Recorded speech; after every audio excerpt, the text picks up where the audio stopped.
Everyone's talking about AI these days, right? This season on Compiler, we're diving deep into how AI is reshaping the world we live in. Join us for a new season of Compiler, an original podcast from Red Hat. Subscribe now wherever you get your podcasts. Are you feeling overwhelmed by hormonal changes? If you're a woman, you're not alone. With over 1,000 hormone disruptors in our environment, it's no wonder things can feel out of balance. On top of that, natural changes like PMS, menopause, and other life stages can leave you feeling tired, irritable, and trapped in a constant battle with your body. But here's the good news. You don't have to suffer through it. Hormone Harmony by Happy Mammoth is here to help. This herbal formula fine-tunes your hormones, balancing estrogen, testosterone, and even stress hormones like cortisol, which can contribute to weight gain, racing thoughts, poor sleep, and more. With over 40,000 five-star reviews and a bottle selling every 24 seconds, the results speak for themselves. Ready to feel like yourself again? For a limited time, get 15% off your first order at happymammoth.com using code NEXTCHAPTER at checkout. Visit happymammoth.com today and get your old self back naturally.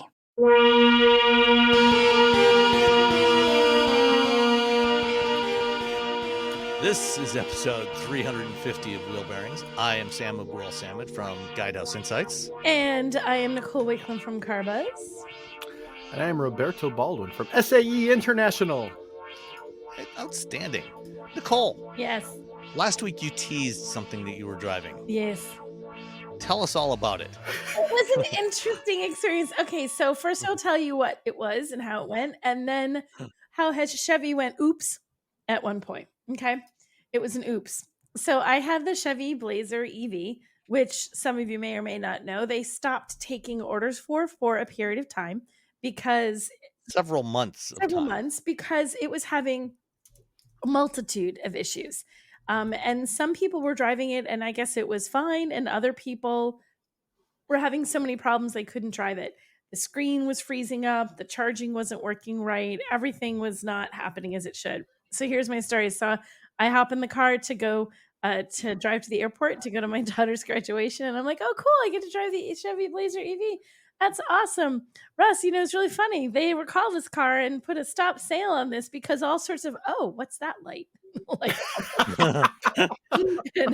And so you get to demonstrate why they stopped selling. And a little red picture of a car with an exclamation point pops up as I'm driving. And I said, I'm like, Russ, take a picture of that. He's like, what does that mean? I'm like, I don't know, but I'm actually driving. It's not blinking. So I'm thinking nothing's chaotic. Can you Google that? Comes back with like 18 different possibilities for what could be wrong. None of which require you to pull over, but issues. I'm like, okay. He's like, you knew this was broken and we took it. I'm like, no, it's supposed to work now. I didn't know you. He's like, we missed graduation. I'm like, you knew. Graduation. You knew. Right?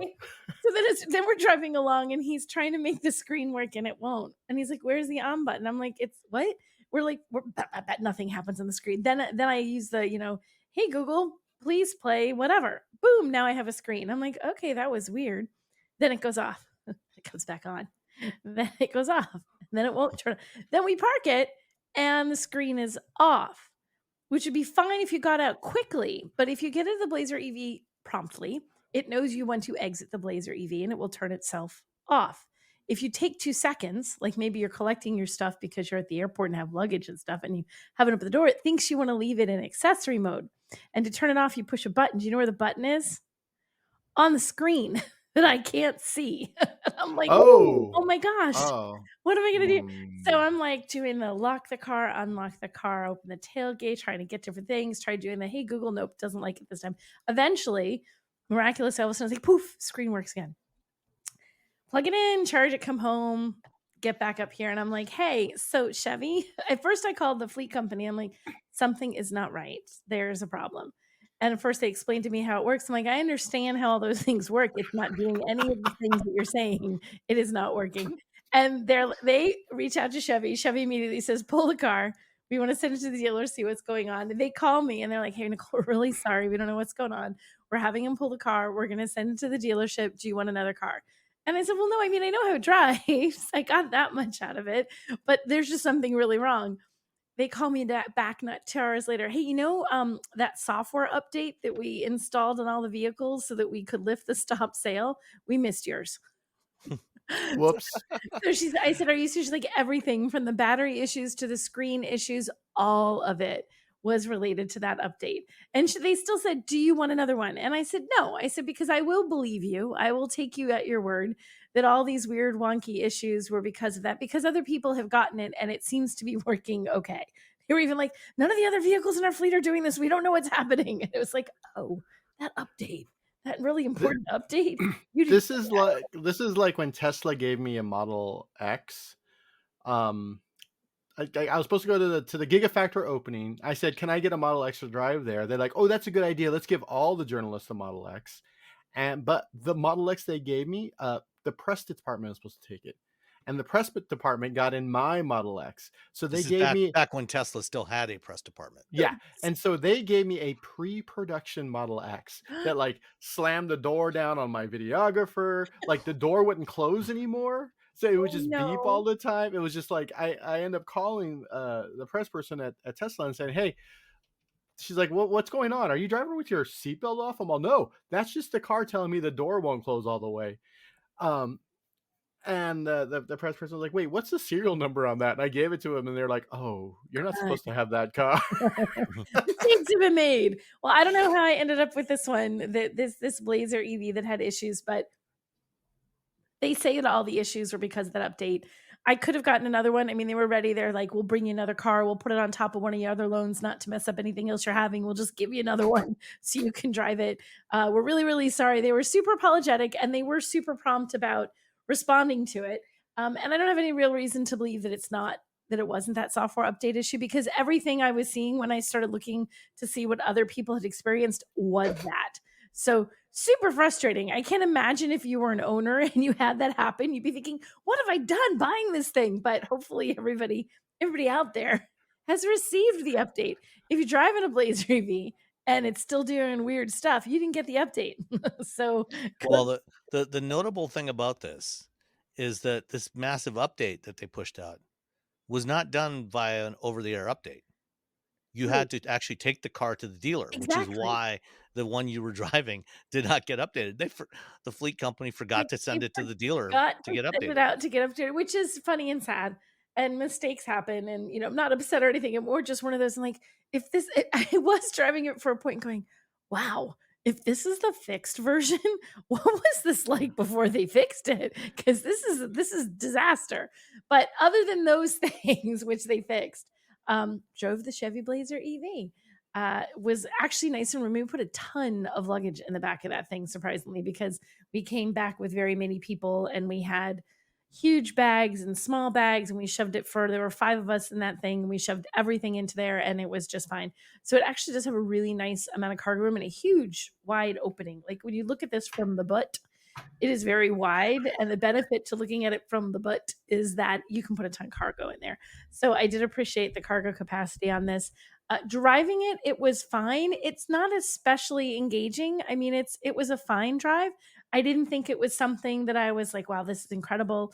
It does what you expect an EV to do. You have that strong acceleration because you get that torque so all at once. So you have that, you mash the pedal and boom, it's going to go. It has the coolest light show. Have you guys both driven this and charged this? Have you charged this, I guess is the question. No. I have not charged a Blazer. I drove it in December at the media drive. Okay. But I haven't had one since. Okay. Charging it puts on the fanciest light show when it's charging. Sometimes it'll like a car will just do like a bloop and it's charging and then it's calm and you'll just see like a blinking light on the dash or something.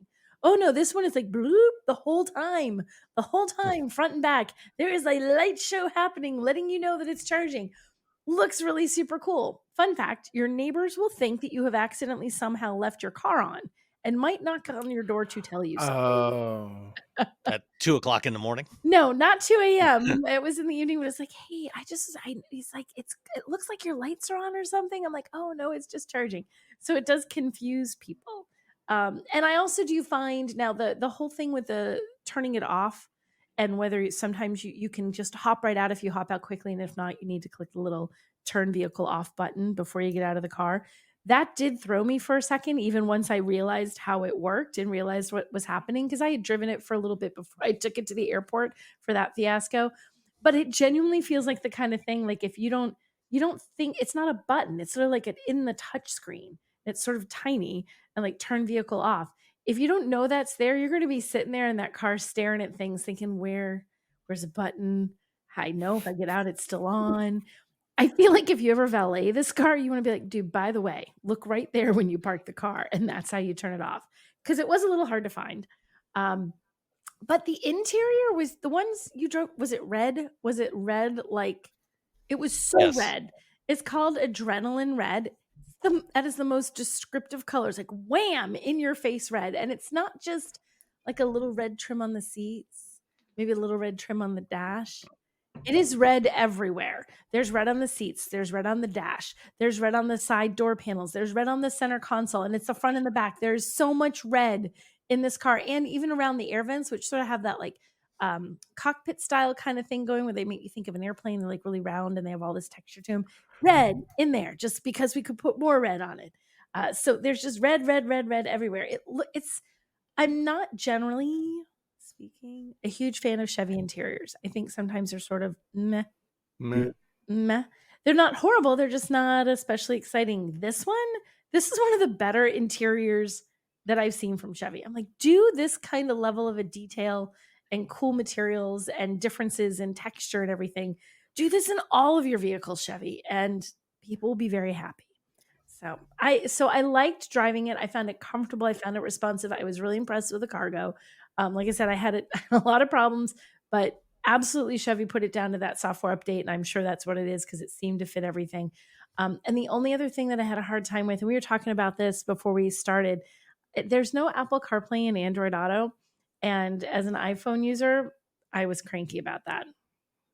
Dun, dun, dun. Did you pair your phone and try to use some of the stuff over Bluetooth? Yeah, it was not. I just wanted to have my directions on my phone looking like the directions on my phone and have my Apple CarPlay on the screen. Although I should be fair, I'm not entirely sure if I was more aggravated or I was more aggravated that Russ wouldn't stop complaining about the fact that he was aggravated with the fact that he couldn't get the Apple CarPlay because it didn't have it. He spent a few minutes fighting with me to say, like, I can't find it. I'm like, it's not there. He's like, but where is it? I'm like, no, I mean, it's like not there. It's literally not there. It doesn't there. exist. You can keep pushing buttons on the screen. You're never going to get it to work. It doesn't exist. I like having, I like CarPlay. A choice? Yeah, mm-hmm. And I just it. Dun, dun, Are you an Apple Maps user or Google Maps or Waze? It's Apple Maps. Okay. So I started using Apple Maps because Google Maps has gotten so bad in the past few months. Same. It's just like, what are you doing? Did Google you lay Maps, everyone off? What is going on? It does weird things. And Apple Maps, I love how you can just be like, okay, I'm going to point A, but I would like to add in this coffee shop in the middle of the route. Yes, please. Thank you. It's just very easy to navigate. I'm used to it. And so I miss it. And I think, honestly, at this point, if a vehicle didn't have Apple CarPlay, it would be, and I was frustrated enough that I'm like, you know what? I would have to really think long and hard to get a vehicle that didn't have it because I miss that. I feel like it's very intuitive and very easy.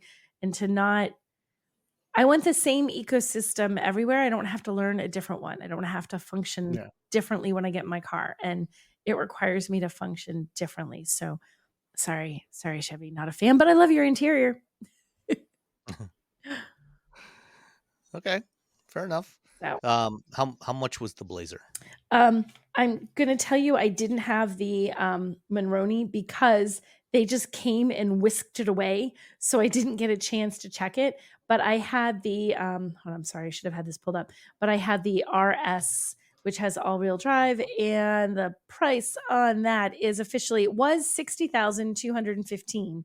They lowered the pricing at one point by a huge chunk. Now it's $54,595, and it's eligible for the $7,500 tax credit. So this is the middle one. The RS is in the middle. The LT's at $51,995, and then the RS all-wheel drive is at $56,170.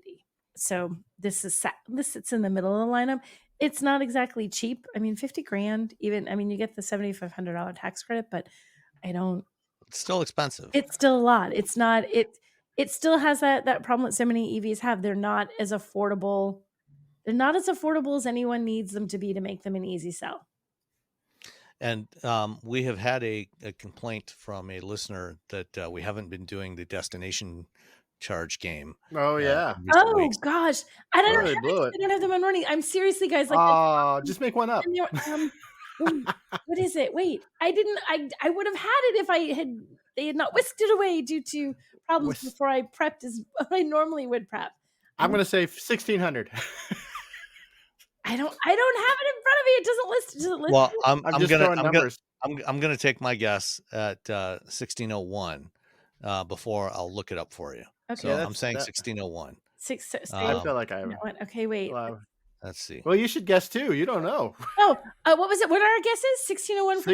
1601. So I'm out. I'm gonna go. You should say $1. I'm gonna go dollar because he told me. Yeah. Let's see. Probably close in the 16s. I think you're pretty right. Summary. Product information. I know. Destination charge. Oh, Nicole wins. How much? $1,395. Ooh, I Bam. really thought it was going to be like 14 or so. That was what I You kind of win. thought.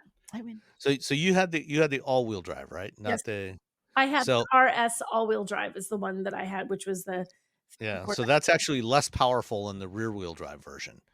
The rear drive has 340 horsepower. The Yeah. all-wheel drive only has 280 So if you want the extra horsepower, or 288, I Yeah. should say. but I don't feel like it didn't feel like it was lacking. I mean, I drove it back and forth to Boston a couple of times in really heavy rush hour traffic, the kind where you need to be able to have that kind of the power and the responsiveness to dart in between cars because Boston at rush hour.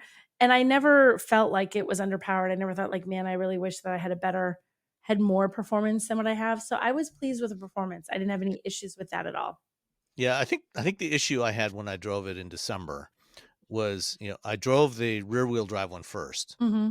which is it's more powerful, but it's also it's rear drive. So the single motor is on the rear axle. Mhm. If you get the all-wheel drive, it's actually, they call it all-wheel drive.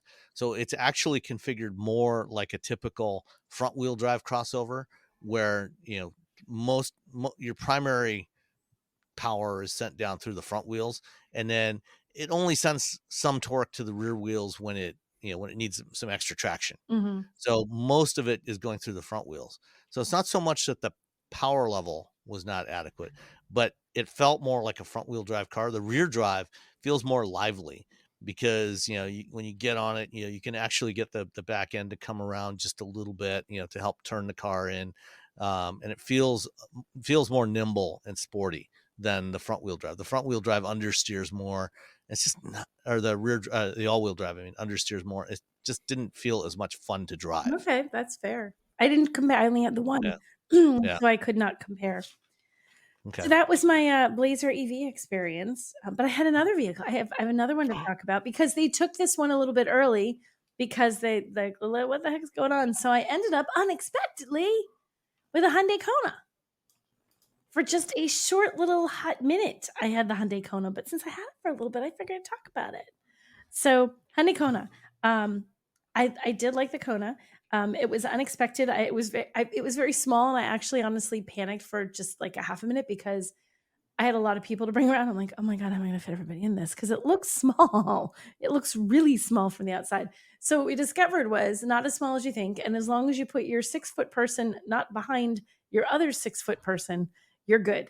You have to make sure stagger the passengers. passengers. So initially, my daughter's boyfriend is over 6 feet, and so is Russ. And so he went to get in behind Russ. He's like, no, I'm on the other side. He went to get in behind me because if he sat on the same side as Russ, there was like not even close to enough leg room in there.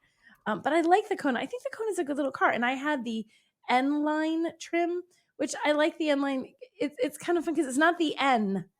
Like I feel like it's like the GT line, and then there's the GT. Yeah. Exactly, which is confusing to normal people because you're like, wait, don't I have the N? I'm like, no, you have the N line, which is not the same thing. I don't know why they do that. I think they just do it to mess with people. I don't. It's for the people that want to look like they got an N, but don't want to deal with the extra performance. This is BMW and Mercedes' fault. Yes, BMW M Sport, AMG trim level, but not an AMG. Yeah. Yes. Yeah. So I find that a little bit like frustrating because then you're trying to, you're trying, you think you're getting one thing and it just feels like it should be fancy. I'd imagine people who are really trying to buy this don't get confused, but I'm like, come on, guys, don't name them so close together that it is actually confusing. Don't do that to people. But it does make it look snazzy. I enjoy driving it. I mean, again, it's a smaller car. It's not super roomy, but the same thing, we had this because we were doing a lot of back and forth. I again had to fit a lot of stuff in there, and I had a moment where I thought we might not be able to take this car because it's tiny, and we had really big luggage. Nope, still fit the really big luggage in the back, like gigantic suitcase, like overweight. So they put the extra sticker on it at the airline, like big, heavy suitcase. And we had 3 carry-ons and bags and everything and still fit it all in. A little bit of like Tetris to get it like all in there, but we did fit everything in there. And I enjoyed driving it. I think it looks nice. I liked I like how they've done the screens and things in the front. I like that you have your little digital instrument cluster, and there's like a nice big infotainment screen. The only thing that I was not real keen on was the gear shift. It's like this big, weirdly knobby gear shift. I know. I have to find weirdly knobby. Weirdly knobby. It was just weirdly knobby. Weirdly knobby. So that was a little bit weird. But I did enjoy driving the car. I only had it for like 2 days, so I got a really short drive time in it. And it has one of my favorite features though in Hyundai's.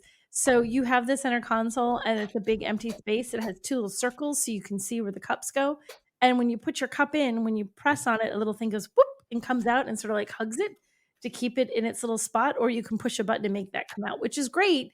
Because then if you have drinks in there, you have someplace to hold your drinks. But if you don't have drinks in there, you have a spot to just put whatever you want to put in there, your keys, your giant wallet, whatever it is that you choose to stow away in there.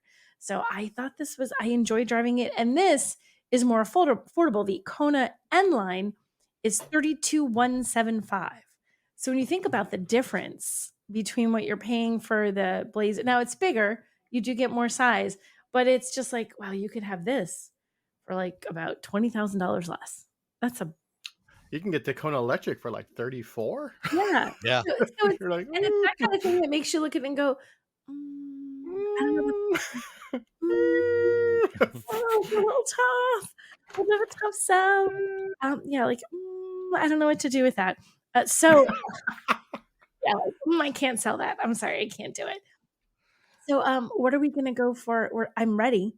Do you want to do the destination? I'll go first. Okay, go. $11.95. Oh, $11.96. Oh, Robbie wins because it's $13.75. Ooh. Yeah, I'm a winner. You're a winner. Woohoo! Got cats. And his cat is like keeps walking in front of us. I have 2 of them are in here right now. The third one left right at the beginning of the. He's like, I'm out. I Before I look even down started. at my notes and I look back up and I just see this tail wafting across the screen. I'm like, what just happened? So I like the Kona N line. I think it's nice to drive. It's kind of fun that it has the extra styling, even though it doesn't have this crazy performance to go along with it. It still is a responsive vehicle. It's still easy to drive. You can get it with it's a 1.6 liter turbo, so it moves, it scoots, it gets out of its own way, and I appreciate that. So I thoroughly enjoyed my very, very brief time with the oldie Kona. The old Kona. The oldie Kona, yes. So I have a feeling we're getting smaller and smaller vehicles as we go along here, at least up to a point. Smartphones have gotten way more expensive over the past decade, and all it takes is one impact on a hard floor to make you wish you had spent a few bucks to put a case on it. Going online without ExpressVPN is like not having a case for your phone, and it only costs a few dollars a month. Nicole, Robbie, and I travel a lot for our work, and we spend a lot of time in hotels, coffee shops, airplanes, and of course the Delta Sky Club. Connecting to the Wi-Fi in any public places with shared Wi-Fi puts your data at risk because bad actors could be intercepting what you send and using it to steal from you. It only takes some cheap hardware to intercept Wi-Fi data, and even a smart preteen can do it. Hackers can make up to $1,000 per victim selling personal information on the dark web.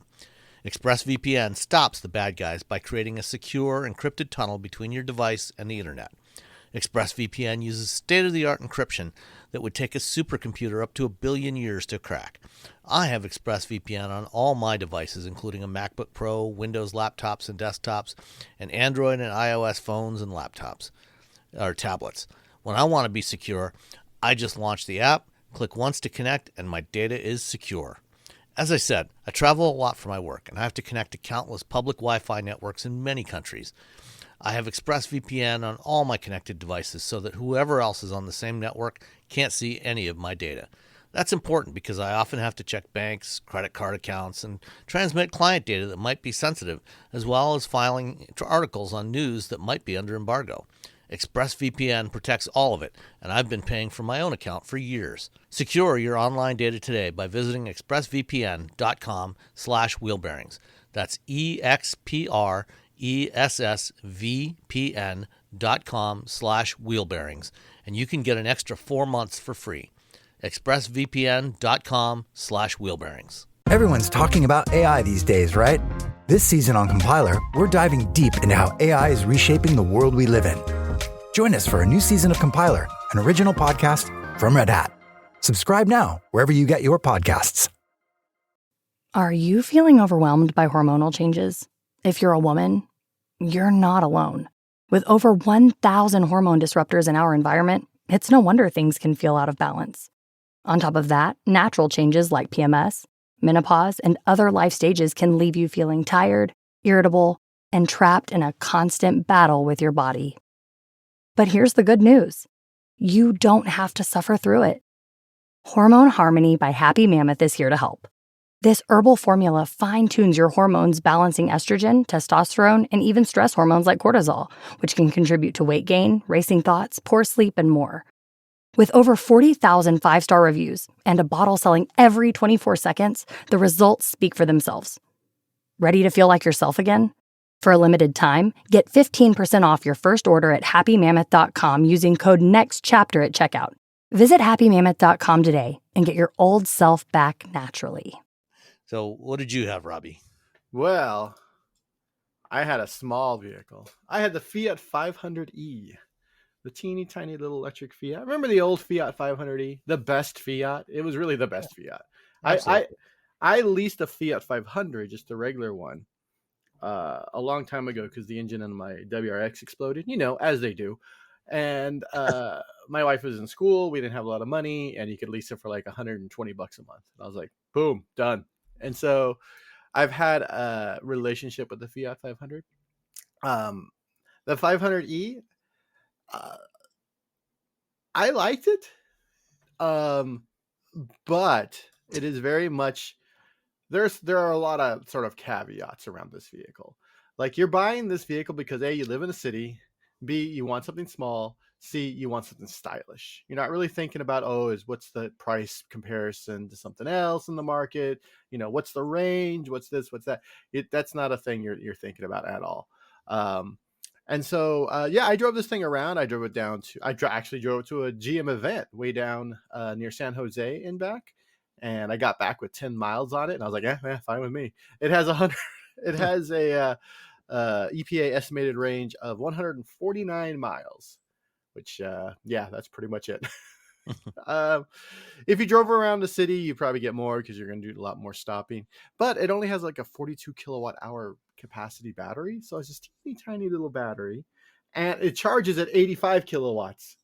So, yeah, it's like kind of the same issue you had when you had the Mini SE, where you plugged it in at a DC fast charge and you walked away, and 20 minutes later it was pretty much done.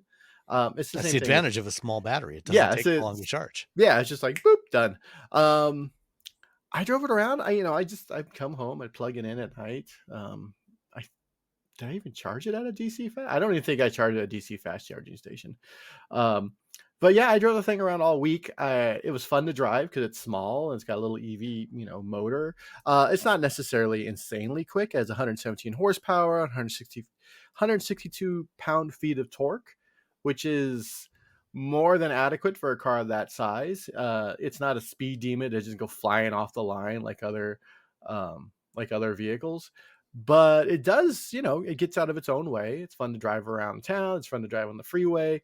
And there is a moment when you're going over the Bay Bridge where a third lane just appears. And Out of getting to that nowhere. out of nowhere, it's that's how. And so everyone who goes over the Bay Bridge all the time, they know where that third lane is. I could get to that third lane before anyone else because I had this tiny little car, and I felt like a superhero. It was easy to park. I actually liked it as a little drive around town car. I think, a car with 150 miles as your second car. If you're not going on it's a great little idea. Even if your second car, if your other car is gas or your other car is an EV, it's just a fun little like cruise around town vehicle. I really liked it. That said, that doesn't mean there's some issues. For one, there's only one cup holder in the front and one cup holder in the back. And the cup holder in the front, it folds down from the center console. So I like Diet Coke and I like fountain Diet Coke. So I got a medium Diet Coke. The problem is that the cup holder was just the right size for that medium Diet Coke. But when you pulled it up, it kept pulling up on the lever. So you couldn't just pull the Coke out. You had to hold down. You're driving. Retract as well. Yeah, the cup holder would come up. It was just like, oh, come on. And then I'm looking at the center console and there's a big hole in there. And I'm like, you could have just put some cup holders in here. So that's that's an after party thing you're going to buy if you buy this car. You're never going to use, that horrible cup holder. No. Also, the passenger side seat, you can't adjust the height. My brother is the same height as me. He's 6'3". He was visiting and he was sitting there. He's like, I can't make my seat go down. So he's kind of like this. His head was kind of hitting the side of the vehicle. So why just have the little lever that goes down? There's all these like weird little like, hey, we saved a little money here, but here's this cool thing we did, like the little like wings on the side that have the Italian flag in them, like that's kind of a cool thing. Which sound did the one that you had play? When you get to 20, it had like a little jingle that it played. I don't know what it was, but when you turned it on off, it sounded like Christmas time. Yeah, because there's I guess there's three different variants, three different trims of the 500e, and I'm not sure which one, but one of them apparently plays the Italian national anthem. Maybe it was the Italian national. It was the red version. I feel like that's the one they have here in the United States right now. Is the 500e red? But yeah, I would play a little song, and I was like, "What is this Christmas? It sounded like a Christmas song." But when you're driving the car, from 0 to 20, it has to make that noise, the regulated noise, so you don't, surprise pedestrians and bicyclists. But when you get to 20, it plays like a little jingle on the outside of the car, but it only does it one time when you first turn on the car. So you have to turn the car off and then do it again, and then it plays like a little song. I'm like, what is going on? So it's like a little dance party for everyone who's around you when you hit 20 miles an hour. What else did I have issues with? I think that was kind of it. It had CarPlay, so that was nice. It had wireless CarPlay. No, it's a fun little car to drive around. Again, it's not going to be for everyone. This is not going to be a vehicle that takes America by storm. I think like the other 500, the Fiat 500, there's going to be a niche market. It feels better. It feels a bit more. It feels. What's a better way? Better, well built, more better built, more solid, more solid, better built than the old 500. I like better, well built. Better, well built. Let's see. I think I stuck an extra large pizza in the trunk, and it fit, so that was good. the seat up or down?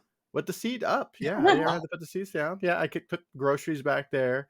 I think people really, at some point, we all decided we need a lot of room all the time.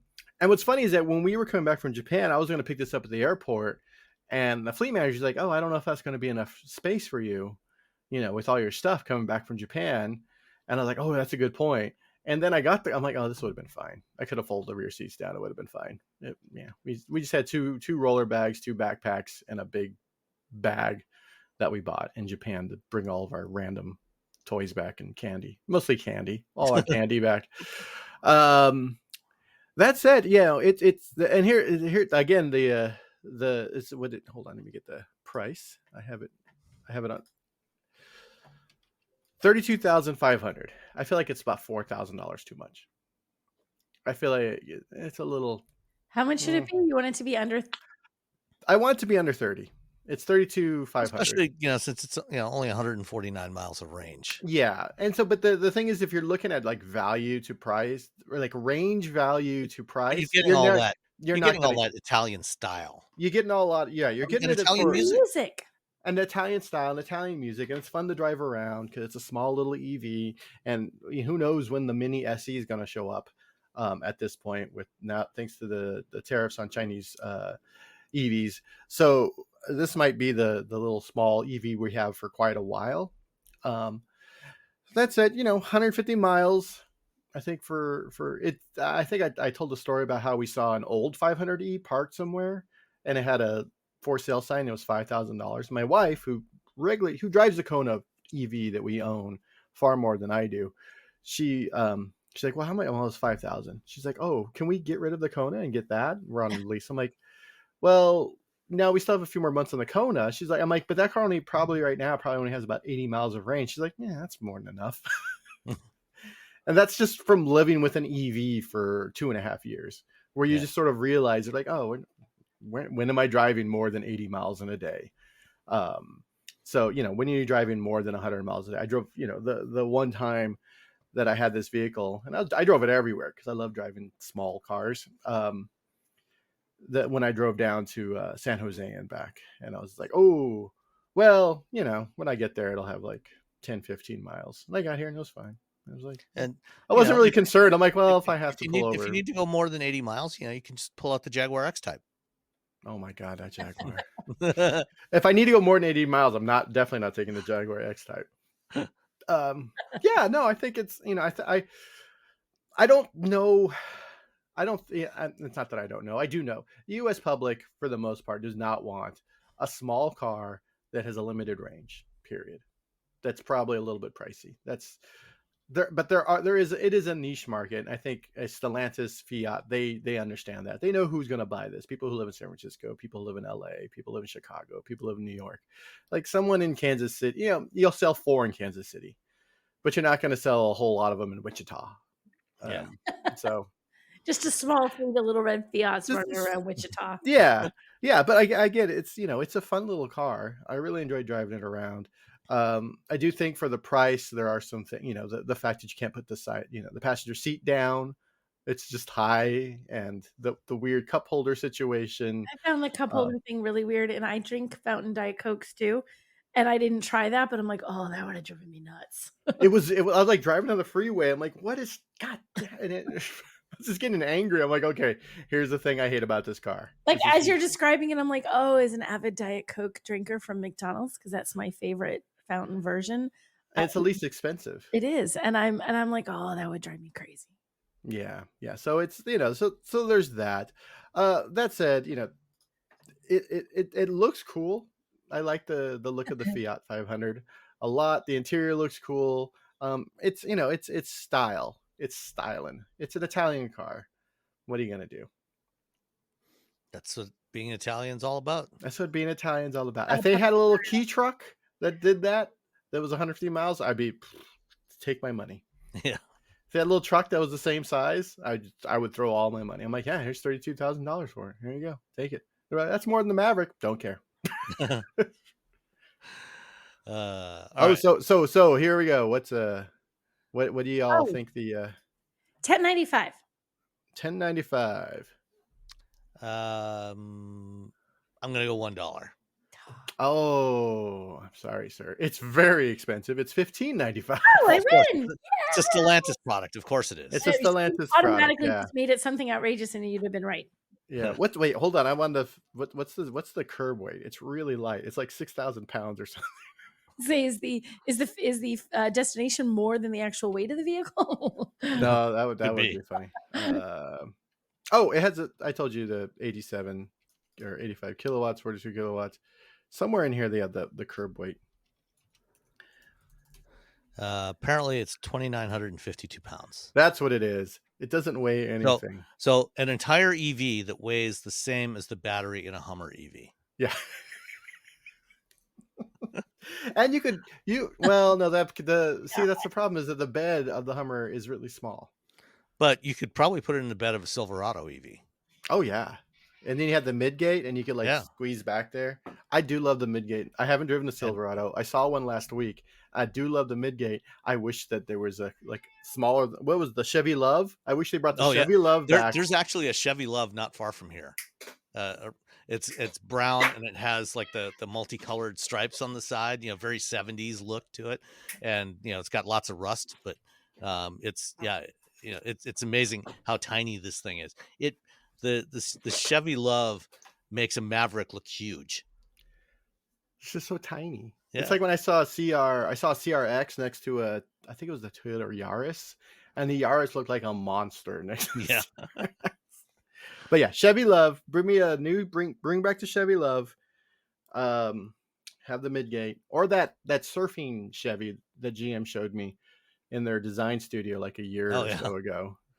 The one that thing was pretty cool. Okay. All you homeowners have unique needs. Some feel the need to leave up holiday decorations year-round. Others have the need to use their garage as practice space for their new metal band. And because each homeowner has unique needs, Geico helps you get the right coverage for your home and what's in it. That way, you get exactly what's right for you, even if your needs are unique. Get more with Geico. Did you know you can support Wheel Bearings directly? Head to patreon.com/wheelbearingsmedia, and you can become a patron today. Your contributions will help fund the platforms and tools we use to bring the podcast to you. And exclusives and improvements are already on the way thanks to your generosity. So if you want to be part of an automotive podcast like no other, head to patreon.com/wheelbearingsmedia. We've updated the Wheel Bearings merch store, and now there's a whole bunch of new choices, new colors, new styles, t-shirts, sweatshirts, hoodies, hats, mugs, travel mugs, stickers, aprons, tote bags, you name it. You can get your Wheel Bearings merch at shop.wheelbearings.media. Go check it out. That's shop.wheelbearings.media. Well, last week you had the BMW i5, Robbie. This week I had the BMW 530i xDrive.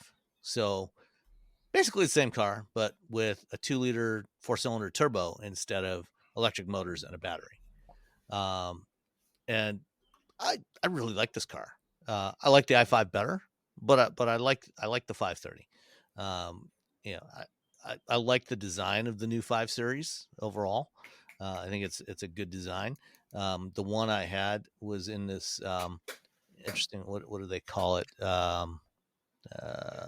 Cape York green metallic. It's kind of a pale green metallic color, which I thought was really attractive.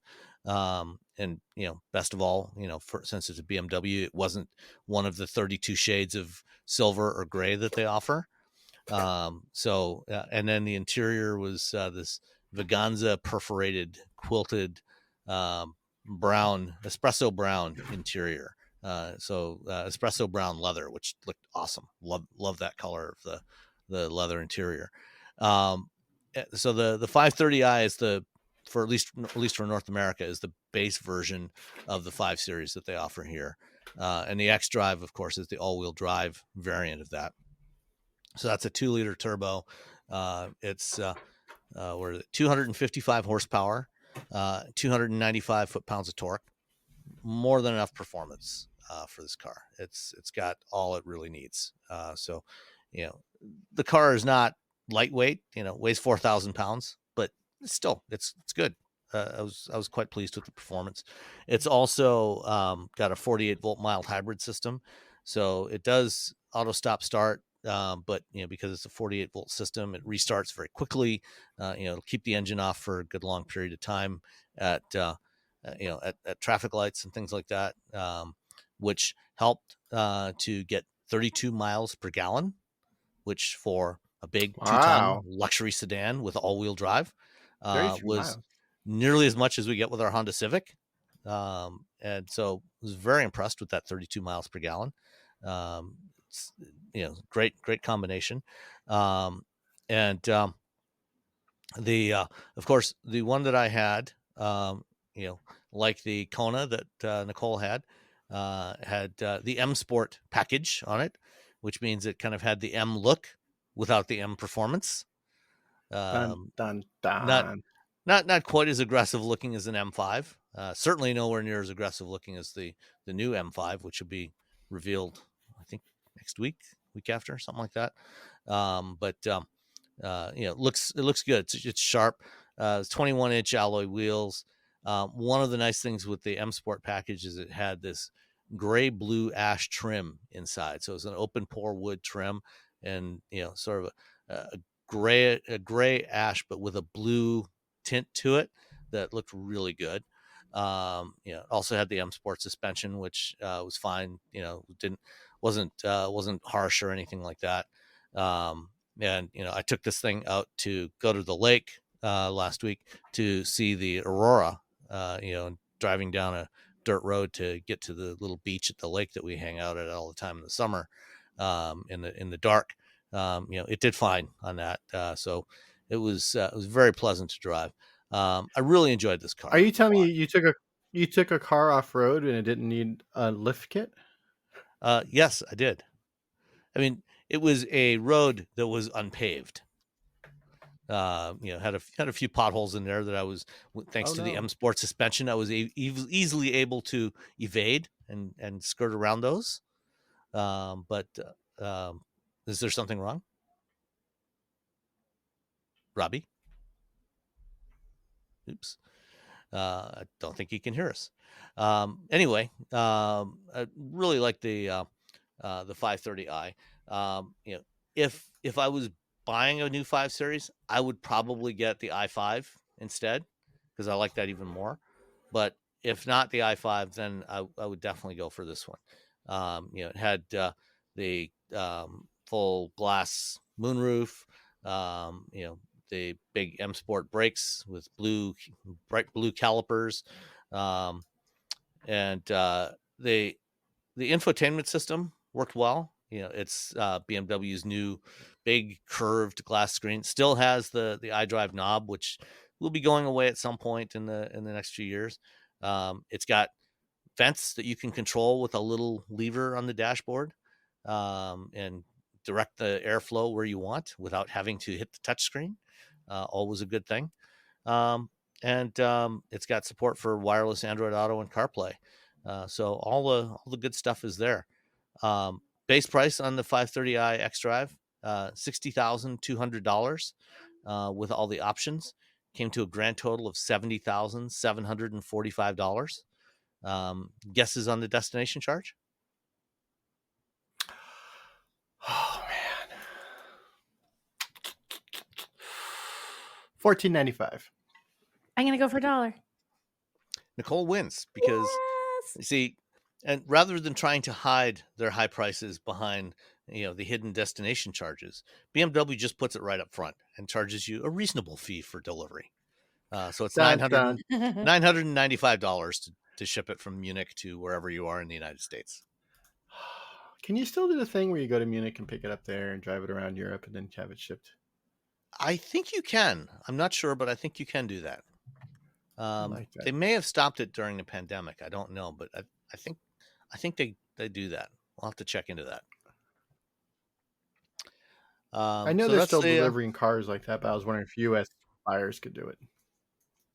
Yeah, I don't know. I'll have to ask BMW if they still do that. I'll send them a note. All right. So that's the 530i xDrive.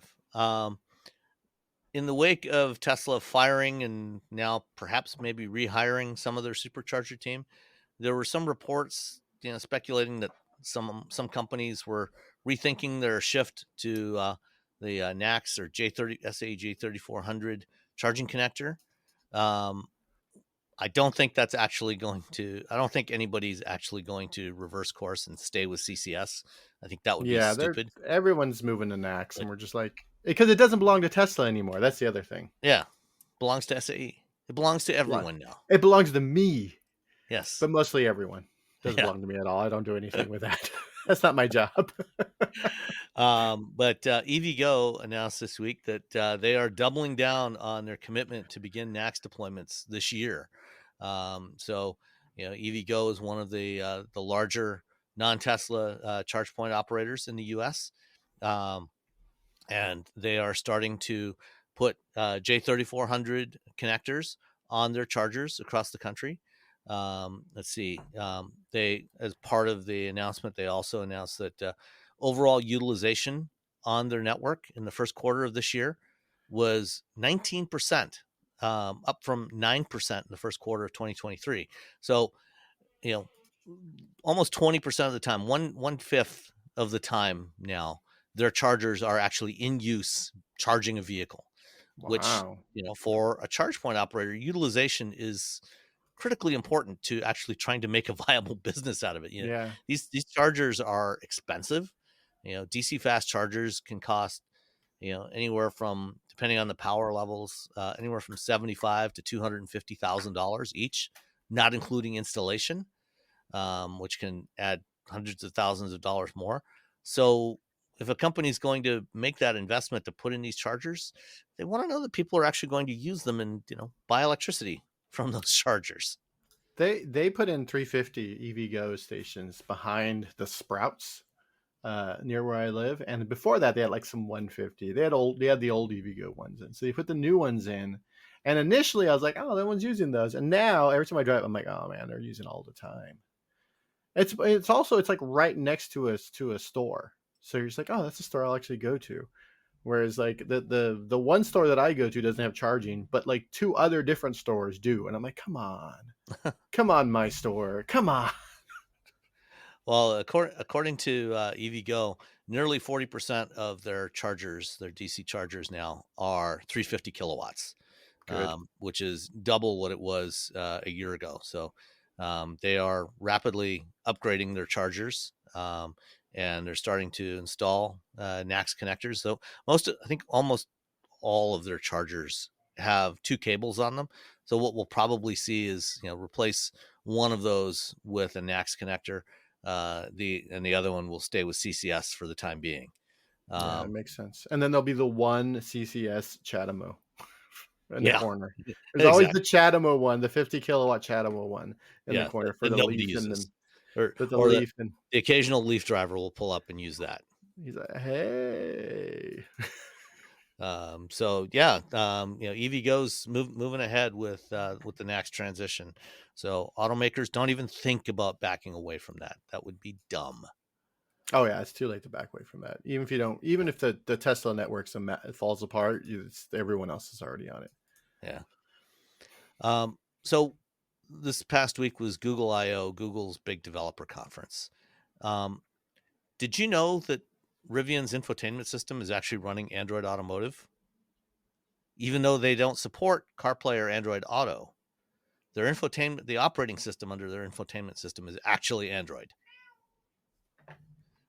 which they've never publicly acknowledged before.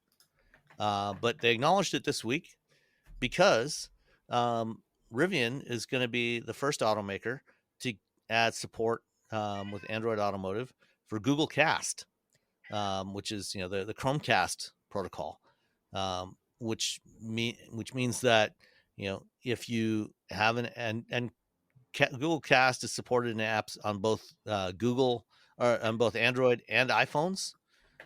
So if you have an app that has a media app that has support for casting, and within the next few weeks, while you're sitting waiting for your Rivian to charge, or just sitting in your Rivian for whatever reason, you will be able to pull up your phone and cast, say, Netflix or YouTube or HBO Max or Hulu directly to the screen in your Rivian, and control it from your phone, and it'll play on the screen of your Rivian. And in fact, actually, you won't have to do that for YouTube because they're also getting a native YouTube app that will be on Rivian vehicles in the next couple of months. So big update for Rivian. I get so upset when I go to a hotel and it doesn't have Chromecast. Yeah. That's the only time I watch TV in a hotel. I turn on the TV. If it doesn't have, just turn it off. I'm like, I guess I'm watching Bob's Burgers on my iPad. I actually for a long time I kept a Chromecast in my suitcase, in my bag of chargers and cables and stuff like that. I also had a Chromecast in there that sometimes I would reach around behind the TV in the hotel room and find the HDMI port, plug that thing in there, and then I also had a uh, little portable travel router because the problem with a Chromecast is signing into a hotel network. But with this little portable travel router, I could set that up, and I could actually use that to go to the login page to log into um, the, the the the captured portal that the hotels all have, sign in to the hotel, and then use that to feed the Wi-Fi to the Chromecast. Oh, that's smart. Yeah. Um, Honda had a briefing in Japan this week. They provided an update on their electrification plans, um, and so it sounds like big thing that Honda is doing is they're moving more and more towards vertical integration with their electrification strategy. Um, they recommitted to investing $64 billion, 10 trillion yen by 2030 on electrification.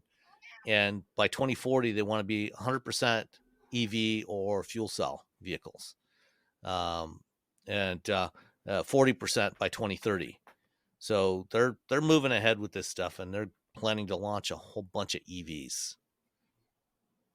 Yeah, this is just like a super hardcore version of what I heard from Honda when I was there in October 2022 with the new CEO and the new head of EVs, and they were just like, "We're going to do it. We that's where we're going to do this."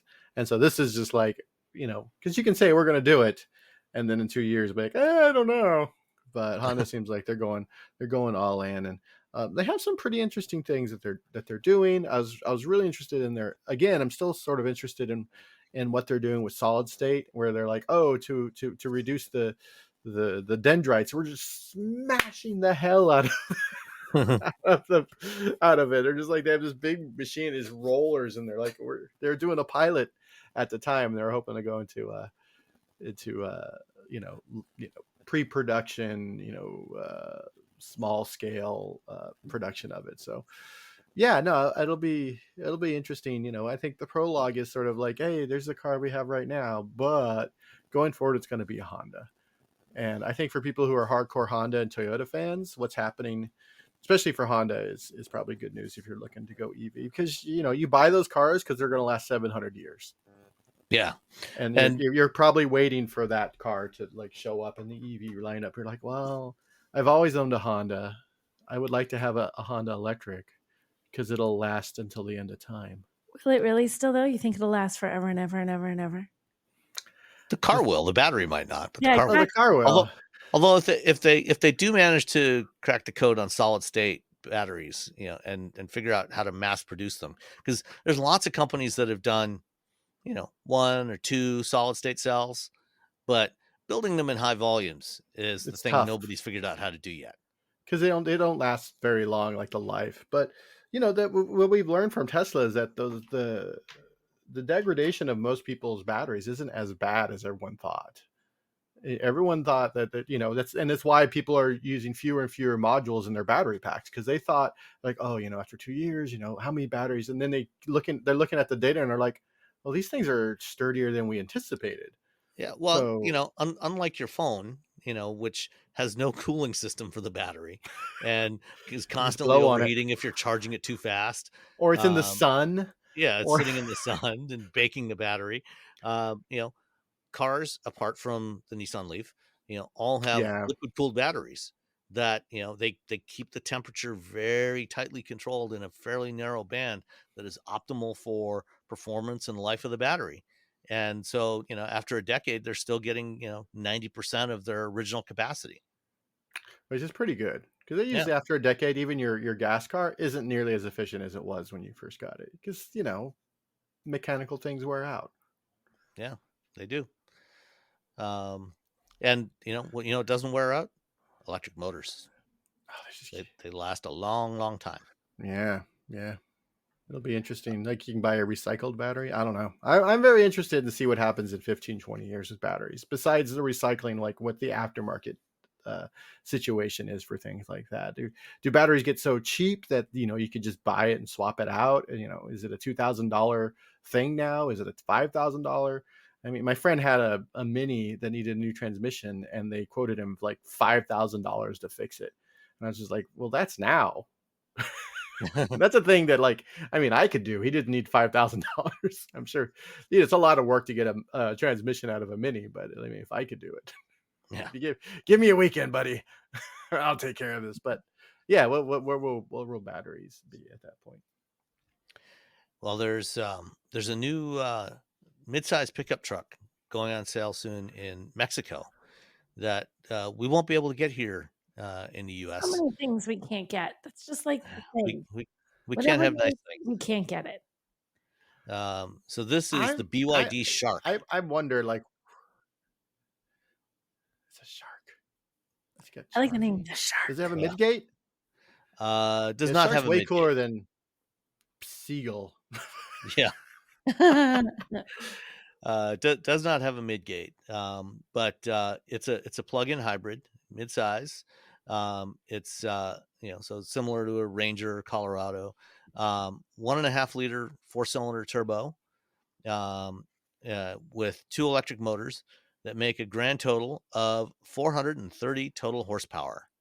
0 to 60 in about 5.7 seconds, and claimed 62 miles of electric only range. But given that this is a BYD, that's probably the Chinese test cycle. Oh, so we're talking 40. So in reality, it's probably about 35-40 miles of electric range. But if you can get 35 miles of electric range out of a midsize pickup truck, that's pretty good. And then still be able to go 528 miles in total on the tank of gas. That's not too shabby. It's not too shabby. That'll meet most people's daily driving needs. Yeah. 5,500 pound towing, 1,800 pound payload capacity. So that's pretty impressive. And it's got vehicle to load capabilities.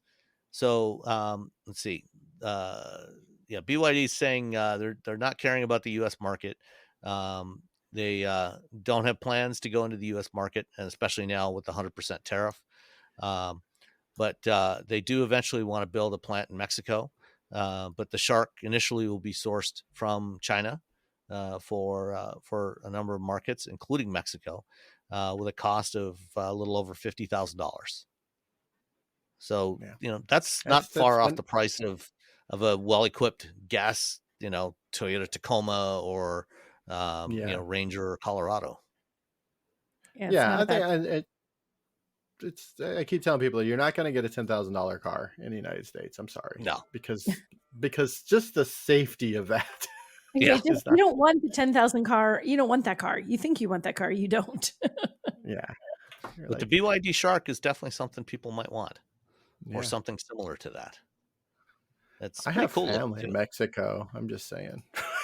I actually looked into what if I got a Mexican? Like, what's the rules? Like, how often do I have to go back to Mexico? Could I have it registered to a family member in Mexico and then just drive it around to cheat and have one? I'm just visiting the U.S. and just here briefly.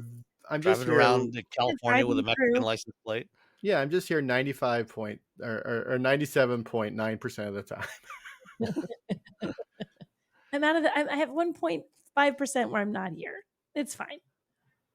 Yeah, it's fine. Yeah. So, did either of you watch the launch event for the Tesla Cybertruck back in November when they did their first deliveries? Oh yeah, when they threw a softball very weakly at the car, and then not.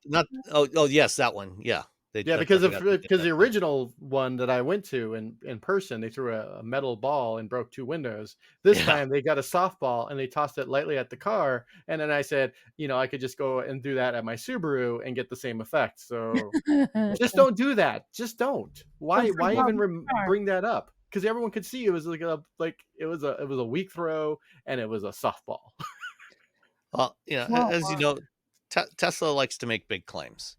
And one of the claims in the event, besides being bulletproof, is that the Cybertruck, the 3-motor Cyber Beast version, could out-accelerate a Porsche 911 in a quarter mile, while also towing a Porsche 911.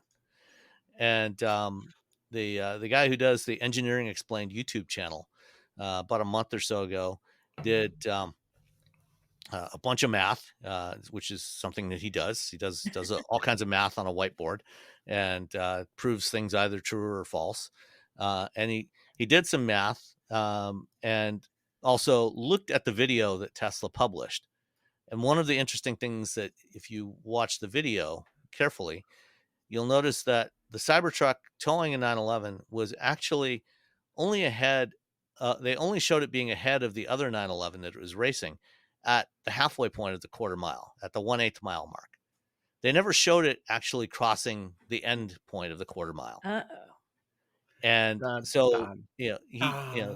Jeff did made some very reasonable assumptions that, in order to do this, they would probably want to get the very slowest version of the 911, which is the base model 911 with a manual transmission. Because that's actually slower than the PDK. PDK is quick. He did all the math with the weights and the power and the torque and everything, and concluded that the Cybertruck could potentially beat the 911 in that 1/8 mile mark. That was realistic, but over the quarter mile, it would win. The Porsche would win once it got launched and was really building up a head of steam.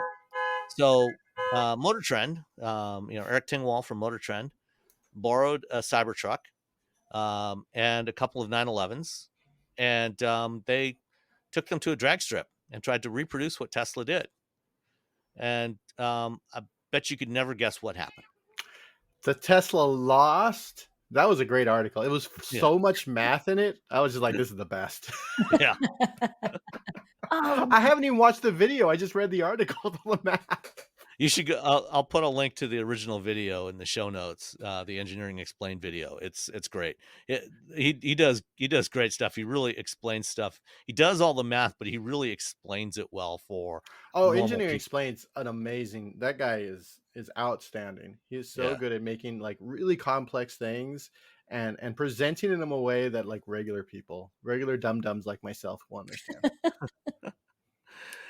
So they did 3 runs of the 911 versus the Cybertruck towing a 911, and in the first run, the Cybertruck beat the Porsche at the 1/8 mile mark, but then lost over the quarter mile. And then on the second and third runs, the Porsche won consistently at the 1/8 mile and the quarter mile mark. So I'll have the link to the video in the show notes.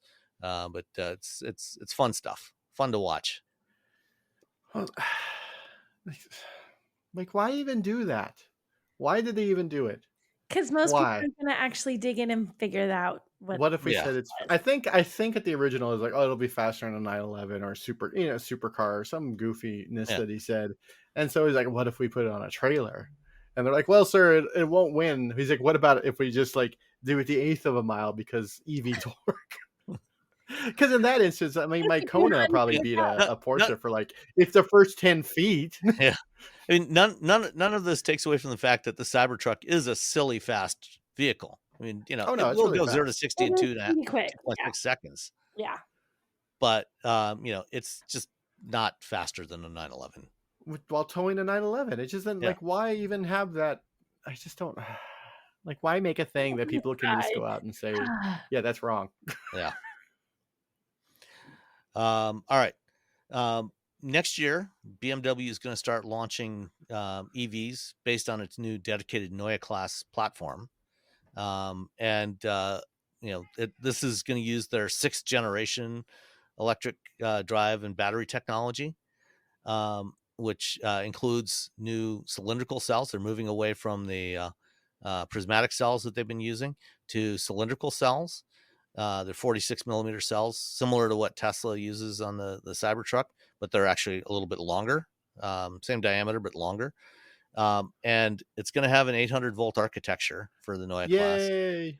And one of the things that they're at the BMW annual meeting, Oliver Zipse, the CEO of BMW, talked about charging for the Neue class and promised that it would be able to, in 10 minutes, you'll be able to add 186 miles of range from a suitable charger.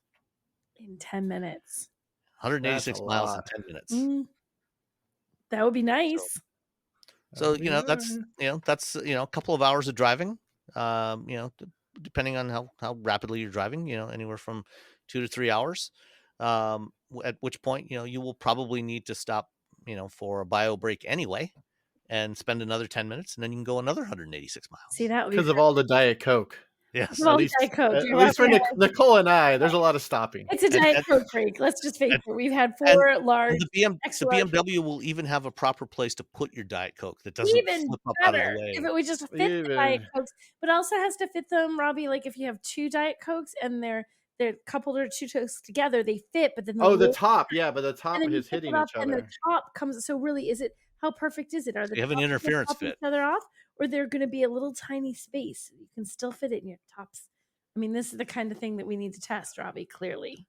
I mean, We have a little gap like of this much in our Kona human use between evaluation. the 2 cup holders. You see, that's ideal because does it not? Perfect. Yeah, then Because there's you have the sort of upside down cone, I guess. I guess it's not upside down; it's still cone, no matter which way it's pointed. it's just a cone. It's tapered. Tapered, yeah.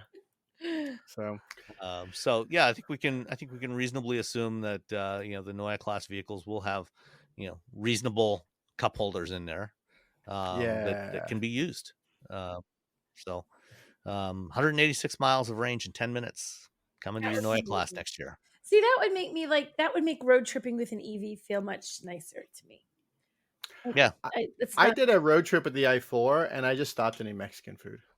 Well, I went to from San Francisco to Yosemite, and I had to stop at one point at like a Walgreens or a Walmart, and I ended up meeting the Rivian PR person while I was there. That was weird.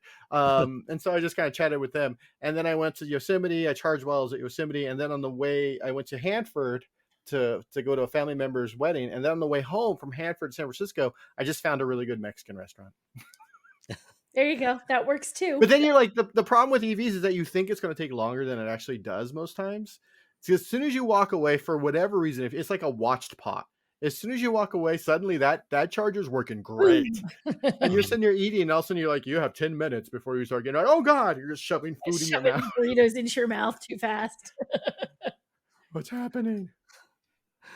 All right. So apparently in France, they have a new road safety campaign. Nicole, would you like to comment on this? Okay, can I just tell you, I saw this and I actually brought it up. I was like, what the what? So the idea behind it, this is just terrible. This is awful, France. This is stupid. So the idea behind the campaign literally says, drive like a woman. That's the campaign. And the reason the idea behind it is, how people accuse women of being bad drivers? Well, they're wrong. They're wrong. No, they're and they're saying, women are better drivers, so you just drive like a woman, which they're trying to say it's actually better, but just by putting out the same stereotype that women drivers are crappy drivers, but not meaning to. I don't like it. I think it's a stupid. 84% of road deaths in France are caused by men. Maybe but just I don't let dudes drive. That should be. Well, but the article that you linked to here, and I'm not sure what figures they pulled, but when you actually look at the campaign itself, like if you go to the French site, like dig through your Google links, some of the data they're using for this campaign is like over 10 years old. And I was going to write something about this, and my editor wisely pointed out, does that data still hold true? Because cars have changed so much in 10 years. How much has all of the safety and various things on cars that keep us from getting into accidents reduced the disparity between men and women drivers, even if men were super aggressive? Are things preventing them from getting into accidents? And I did manage to find a few pieces of data that show that it has decreased over the years. Either way, I don't like this campaign. I don't like it. The wrecks have decreased, or the disparity has decreased? Well, it depended. So I was trying to find things that were from. I feel like if they're still driving like jerks, they're still gonna wreck eventually. But the thing is, they're not. even though there's fewer wrecks, like the percentage would be the same. It was, and I don't have the numbers in front of me. Say it was like 80% of men were causing accidents and 20% of women. Now it was more like it was closer. It was not this remarked difference. I think men were still 60-40 kind of thing. Right. But it got closer. So you weren't like, oh my goodness, look at men are running everybody off the road. Women, we're such nice drivers. And they also had a really interesting point in this, and this isn't in there, is that men and women tend to drive different kinds of cars. If you look at what the registered driver of cars, they more often drive trucks, men. It's just the state of the state. Women can drive whatever they want. Men can drive whatever they want. But if men are driving bigger vehicles and women are driving smaller vehicles, as a rule, if you bonk into each other, the guy in the bigger vehicle is going to turn out better than the guy in the smaller vehicle. So the woman's more likely to get hurt than the man because of the size of the car. So there's other things, I guess, is what I'm getting at, than just men are aggressive. So they're not just bad drivers; they're making bad decisions and purchases. It's a complicated thing. Yeah, I feel like the campaign. I'm like, it's more complicated than that, and I just thought it was women are. You can't do a campaign that says, "Hey, it's complicated." Right, it's complicated. It doesn't work. I'm not saying this is a good idea. I think it's the better idea is like woman, because then people be like, "What?" And yeah, so I'm like, "Come on, France." Get some real numbers in there and get some research. And yeah, because some of the data in that research was really old. And if you think about how much cars have changed in 10 years, and like I said, it didn't account for. I actually talked to a guy, as a matter of fact, at the IHS, and I was trying to get information from him, and he was providing information, and he gave me some NHTSA links. And it is on this little to-do list, honestly, to actually see if I can figure out what the difference is and how much safety equipment has changed the disparity between men and women drivers and the accidents that they have. But in France, you got to call someone in France. I got to call someone in France. You need the French equivalent of the IHS. You know what you need is you need a car buzz to send you to France. Clearly, Roberto adds to list. Send Nicole to France. Okay. Send Nicole to France. I don't know why that's a. I don't know why I didn't start with that. Yeah, because the only way you're going to find this out is if you go to France. That's it. There's no other way of communicating with people in France. Getting the information online. You have to be in France to get that kind of data. Because they don't answer email or anything like that. After hours, text. They don't use that in France, especially not from an American. So I will literally. Oh, they're definitely not going to do it. Those automatically get filtered out by the spam filters. They just assume everything coming from the U.S. Forget that. Which is probably not a bad assumption. If I were French, I wouldn't want any Americans emailing me. I'm just saying. There's like, oh, these guys again. No, guys. No. All right, let's do one more story and then answer a couple of listener questions. Tim Kuniskis, who until a couple of days ago was the CEO of the Dodge and Ram brands for Stellantis, has apparently retired after 32 years. Yeah. And Tim was the guy. He was the mastermind behind the Hellcat. Introducing the Hellcat V8. He was a big deal. Yeah, and then he was all about muscle cars. And recently, during the unveiling of the Dodge Charger Daytona, the production version of the Charger Daytona, which is the electric muscle car, e-muscle car that they're launching later this summer. They showed a video, which they then put up on YouTube, which did not go over particularly well. I was there at the backgrounder where they first showed this. We're sitting, a bunch of media sitting there in this room, and Tim's all smiles, and they're running this video, and we're looking at each other thinking, what the? It was It man. was You know, hard if you to don't watch have, this on my it's hard computer without him. I can't imagine watching that with with him in the room. there like it's so difficult to unpack everything that's going on in that video. But just the anger was one of the things. I'm like, what is happening? Why is this man so angry at his car that he's bringing up? And it was funny because like a week later, a few weeks later, or whatever, they had the Rivian event, which just felt like very joyful and like, hey, look at these cars that are come out if we don't go out of business. And the Dodge was like, we're just The angry powerhouse of a brander. yeah, like we got a copy of Maya 3D software from 2005. We're gonna do some. It's like, what is happening to this? Yeah, there's a lot to unpack in that video. But it's despite the video being bazonkers and everybody thinking like, what the heck? What was happening here? I mean, he did do a lot for the brand. He was there for like 32 years. He worked for practically every division of Mhm.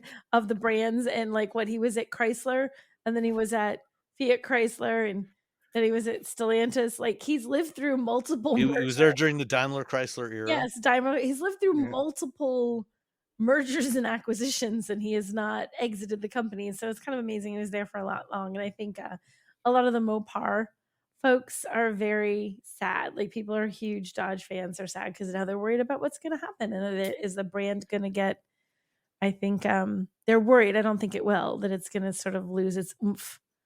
But I think I don't think they're going to kill Dodge. I think No. I don't think it's gonna. I don't think They they're have gonna ruin. cars. But I It's not don't like think they're gonna Chrysler. ruin Like it. Yeah, cool cars. the people who were, what's the new guy, Matt McAleer? Is that how you say his name? I think so. Yeah. That he's a new CEO. I mean, he's gonna be a good steward. But yeah, I saw much pining away online from Dodge fans who were worried that this would mean that it would sort of be neutered, that the Dodge brand wouldn't have the same kind of power and the same kind of oomph, and a guy at the helm that understood it as well as Tim. But the next person will. It's just sad Tim's gone. Just He make was so facts passionate about it. bricks. So.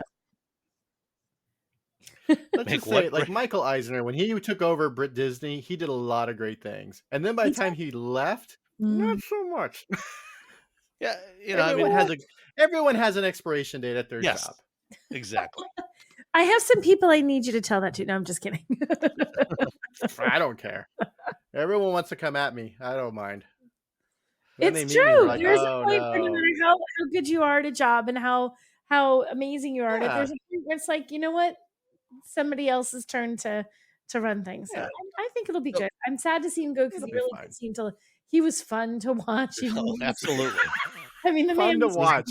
Not There was fun. never a dull Fun moment to with watch. this he guy. would say things, and it was like you could just feel collectively the PR team going like, "Ooh, like why did he?" It's like You that's could fun. feel the cringe even without looking Feel it, around right? at them. You didn't even have to look, and you knew behind you a whole bunch of people were doing the hand motion of like, "No, Rick no, Deno and the rest of the yes, team was like, oh, stop, somebody stop him," because he would just say the most fabulous, ridiculous turn things. turn off the mic. Turn Right, off the like mic. somebody get him off this. They need a hook. But Oh. yeah, so he will be missed by everybody, I He think. made a lot of money. Let- He had a let- big, let me- huge impact. I mean, the Hellcat. Come on. He did. Yeah. He did. Huge impact. Now he can So- go fish or Yeah, he- something. So I do you, can't do you imagine think- him fishing. He makes Hellcats. Just He Yeah. better have yelling at the something more fish. exciting than fishing. Like In Well, America, we fish just he's jump gonna- in the boat. He's he's gonna gonna get a sit really there powerful beside- boat. he's going to have a boat with a Hellcat engine in the back and just rev it, and the fish are just going to jump out Now, of the water into the that boat. He's gonna have a approve of. shotgun that he shoots into the water. No, I think I like Sam's idea. It's a Hellcat engine. He revs it, and the fish just whoosh, get thrown into the boat. He's like, "That's how you fish." America. Yeah. Do you think that that Tim jumped or was pushed? They've been a lot of people they've done a lot of And they've had Some three buyouts. CEOs of Ram in the last 3 years. Yeah, but they've done a lot of stuff where a lot of people have left the company. They've done all these Mhm. trying to cut costs and stuff after the UAW, and just in general, they've been trying to cut things. So a lot of people have taken early retirements and taken packages and deals. How So old is Tim?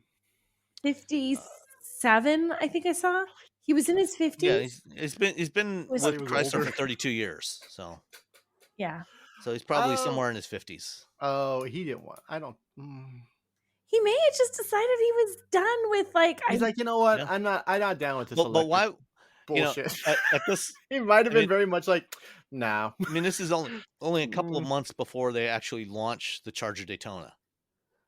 I mean, if you were running that brand, Yeah. wouldn't you stick around a couple more months To finish. to at least get that vehicle out the door? And see Unless what they people's had a responses were. really good reason. Unless it was a matter of like he has a buyout or something, or he had some behind the scenes, or just was like, no, you know what? Let the next person Well, we shepherd were the brand into the next era. And we were Tim says goodbye, and the new guy comes in.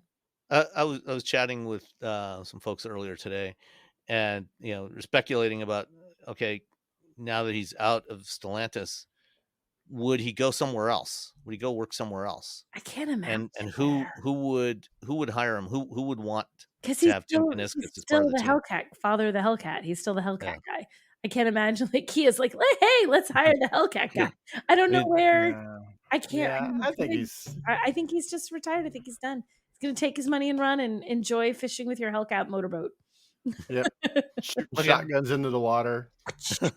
Yeah. Putting dual V8s. Throw some M80s in the water. Yeah. Doing dual V8s on his fishing boat. We gotta find out somehow, guys, what Tim's doing when he retires. What is Tim up to?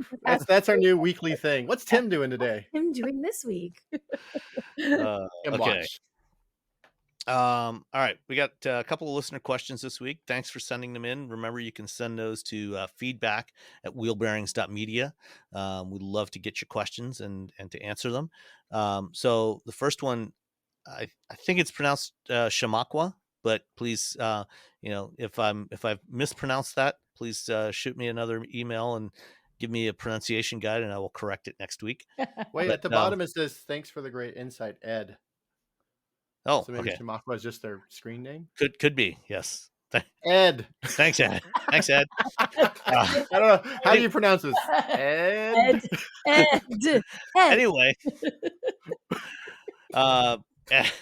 Ed Shamakwa, whoever, had a question about dual clutch transmissions.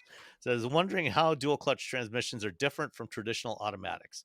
What advantages and disadvantages are and your collective experiences with them. For background, my 2019 Kia Niro plug-in hybrid has one that makes odd mechanical shifting noises and subtle jerks around first to third gears. I just had the transmission replaced under warranty, and the service tech told me that it's normal to hear the solenoids make noise and to try to find a gear on hills and slowing down to a stop, and even taking off from them as well.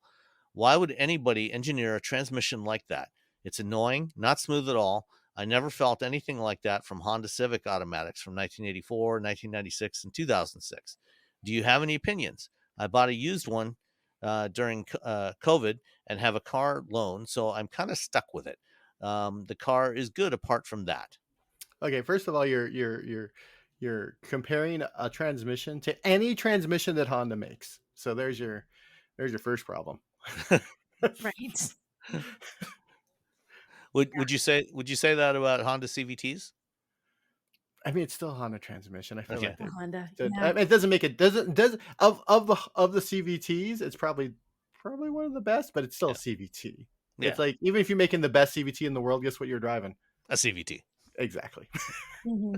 Yeah. All right. So basics of a dual clutch transmission. I'll start with traditional automatic transmissions. Traditional automatic transmissions use planetary gear sets. And I'm not going to explain what all it is. I'll find a link and put it in there. But and what you have is a torque converter and some clutches in the transmission case. The torque converter is a fluid coupling that multiplies the torque. Uses highly viscous transmission fluid, and when one side of the torque converter turns, it swirls up the transmission fluid, which causes the other side to turn the gears in turn.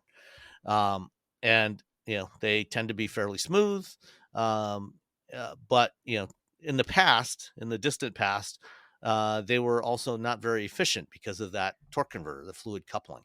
And so there was a lot of slippage in there. And so you didn't get as good fuel efficiency with those types of transmissions, but they were, you could drive them without having to use a clutch pedal or anything like that. It shifted automatically. They were very complicated when they needed to be repaired. They were very expensive to repair because of how mechanically complicated they were. Modern automatic transmissions, traditional automatic transmissions are electronically controlled rather than having these really crazy complex hydraulic valve bodies on the bottom. And they're much more efficient than old school transmissions, and they generally perform better than manual transmissions. A DCT, and a DCT basically is kind of like a hybrid of a manual and an automatic. It's an automatic transmission that it does the shifting for you. But what you have is you have two sets of gears on parallel shafts, one for the odd gear ratios, one for the evens. So you have like 1, 3, and 5 on one shaft, and 2, 4, and 6 on the other shaft, or 1, 3, 5, 7, or however many you have. You have the odds on one and the evens on the other shaft. And there's actually two clutches like the ones in a manual transmission, but they're electronically controlled and electronically actuated. And one clutch controls the odd gears, the other one controls the even gears. And so what happens is when you're in first gear, the clutch for the even gears is open, it's disengaged, so it's decoupled. So it's not sending any torque through the even gears. And what you can do is the computer that's controlling all this mess, while first gear is engaged and the even gear clutch is disengaged, it can mesh those gears while you're declutched, and then you can instantly switch places, and the odd gear clutch opens and the even gear clutch closes, and so you can have these really rapid shifts. The DCTs were originally developed in the 1980s by Porsche. They tried it on some race cars. They had problems with durability, didn't use them, but the technology was still there and kept getting developed. And Volkswagen was the first to really popularize the DCT. They kind of figured it out in the late 90s, early 2000s. And we had a DCT in our former Jetta TDI. Worked great. It was a wet clutch DCT. That's what Volkswagen was making. So there was oil in the clutches that helped smooth things out. And they generally worked really well. We didn't have any issues with ours, but you also have some loss of efficiency with a wet clutch DCT. Other automakers have been trying to do dry clutch DCTs that are a little more efficient, but they've tended to run into problems with smoothness and reliability. Ford had a big problem with theirs in the 2010s. The power shift DCT that they got from Getrag that they used in the Focus and the Fiesta and some other cars in Europe, they were extremely unreliable. They had a lot of issues with them. Hyundai Kia's DCTs have generally been pretty good. They occasionally have some issues, but that's kind of how a DCT works. So it alternates back and forth between kind of like an automated manual transmission, two of them that are running in parallel and switching back and forth between the odd and even gears as you go up and down through the gears.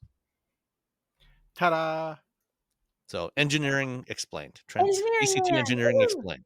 That's why, but yeah, it shifts so fast. There's two. Yeah. You essentially have two tiny little transmissions inside your transmission. Yeah. Little baby transmissions. Yeah. And sometimes it works. Sometimes it works. Sometimes it don't. Sometimes it's like, no, I'm not today. I don't feel like transmissioning today. No, thank you. All right. The other question was from Emil. He has two questions actually. Which setting for adaptive dampers will wear them out faster, sport or comfort? Oh man, I'm gonna say I'm gonna say sport, just because you're more aggressive on them. I feel like sport, just because isn't it having to, like, if it's comfort, it let you kind of float a little bit more. Whereas sport, it's like bam, bam, bam. Like it would be harder, and you're compressing it. Now it's working harder because you're driving more. What is Sam engineer? Which one are we right?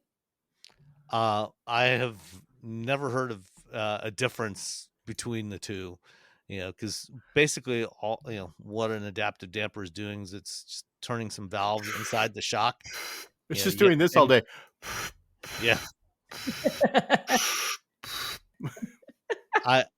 To be honest, I don't think that there's going to be any difference. No difference. Okay. No. Well, Robbie, I think we were right in our guess. I'm going to say we're correct. Okay. Nicole and Rob, two out of three. Yeah. So with no data whatsoever. We have reached consensus on how to wear out an adaptive damper faster. That whatever that consensus was. Guessing, but I don't think it should make a difference. I don't think it's going to make enough of a difference if it does for anybody to be like, oh, if I had just not used sport mode or whatever. Yeah, it's like it's like a friend I had who had a Ford Ranger in the 90s, and it had like 5 miles, and he was always very proud of how few miles he had. I'm like, yeah, but you never drive your car. Like, what's the point? It just sits there and it's sad. It never gets driven. There. He's probably got it on Bring a Trailer. He's probably getting like $40,000 for it now. Yeah, see, now you know why he did it. He's like, yeah. But he also lost 30 years of driving this vehicle. Not worth it. So I don't think the value is really. He's going to take that 40 grand, buy another car, let it sit for another 30 years. Yeah, good for you. Yeah. All right. And then the other question that Emil had was, can you compare the battery platform from the Tesla battery platform and the new Audi PPE platform? So the PPE is the premium premium performance electric, premium platform electric. Okay. It was developed by Audi and Porsche. It's being used in the new Porsche Macan and the Audi Q6 e-tron. We don't have a whole lot of detail yet on the PPE battery. We do know a few things. First of all, the Tesla batteries all use cylindrical cells, which are cheaper to manufacture than prismatic or pouch cells. But if you've ever tried to pack cans or jars or bottles or anything into a box, you will notice that there are gaps in between those things. When you put a bunch of cylindrical objects into a box, there's some empty space in between them. And in the past, Tesla used much smaller cells, either 18 millimeter diameter or 21 millimeter diameter cells. That as you make those cylinders smaller and smaller, those spaces become smaller. But that also means you have a lot more cells. Like the Model S and X battery pack with 21 or 18650 cells is something like 18 or 8,000 cells in there, and you have to connect all of those cells, and so you've got to weld wires on every one of the terminals, the positive and negative terminals on every one of these cells to connect them all and make it into a giant battery. And what their newer batteries, Tesla's newer batteries, use 46 millimeter cells, which are larger, but they have bigger gaps in between the cells, but they're still relatively cheaper to make than rectangular cells. And 46 millimeters is generally seen as kind of the sweet spot of making it as big as you can, to reduce the number of cells you require and the number of connections you have to weld and everything, but at the same time minimizing the wasted space in there. And one of the things that they're doing is they're filling those gaps with structural foam, which makes the battery completely unserviceable. So if anything goes wrong, you basically have to scrap the entire battery pack. But it's kind of a balance between cost and performance and service or lack of serviceability. And that's the approach that Tesla has taken with their batteries. The Audi batteries and also the Tesla batteries up until the Cybertruck were all 400 volt batteries. The Cybertruck is the first with an 800 volt battery. The PPE battery pack is all 800 volt, but it uses either prismatic or pouch cells, which are larger format cells. There's less empty space in the battery pack, but it's also more challenging to cool those larger cells to manage the temperatures. So there's trade-offs, pluses and minuses for both. If you're just in the car and you just want a nice car, just get the Audi. Yeah, I'm what he assuming said. that. Yeah, the Audi is Just the definitely more Audi. fancy car feeling than the Tesla. Yep. Yeah. Even the first e-tron, the electric, let's pretend the plug-in hybrid e-tron doesn't exist. Just for the electric e-tron, the Q4, I think they're Q8? calling that. No, the Q8. smaller one. Is it the the smaller Q8 one. or was it Q5? The original e-tron is now the Q8 e-tron. Okay, so the difference just between those two is pretty. It's the first one was like, oh, this is a nice little EV. This one, most recent one, the jump in quality and performance and everything they're doing over there is pretty stark. So I'm assuming the PPE jump is going to be just as impressive. Yeah, it should be much improved. Yes. Will it be as good or better than Tesla? We'll see in the next few months, I think. Hmm. When Sure. the Q6 and the Macan, finally get out there for testing, we'll find out more. All right, that's it for this week. We'll have some more interesting stuff next week. We'll be talking about driving the Chevy Silverado EV RST First Edition next week. Ooh. Stay tuned for that. So, bye, everybody. See ya. Bye. Everyone's talking about AI these days, right? This season on Compiler, we're diving deep into how AI is reshaping the world we live in. Join us for a new season of Compiler, an original podcast from Red Hat. Subscribe now wherever you get your podcasts. All you homeowners have unique needs. Some feel the need to paint their door a vibrant shade of blue. Others have the need to decorate their bathroom with fish, anchors, and other nautical items. And because each homeowner has unique needs, Geico helps you get the right coverage for your home and what's in it. That way, you get exactly what's right for you, even if your needs are unique. Get more with Geico.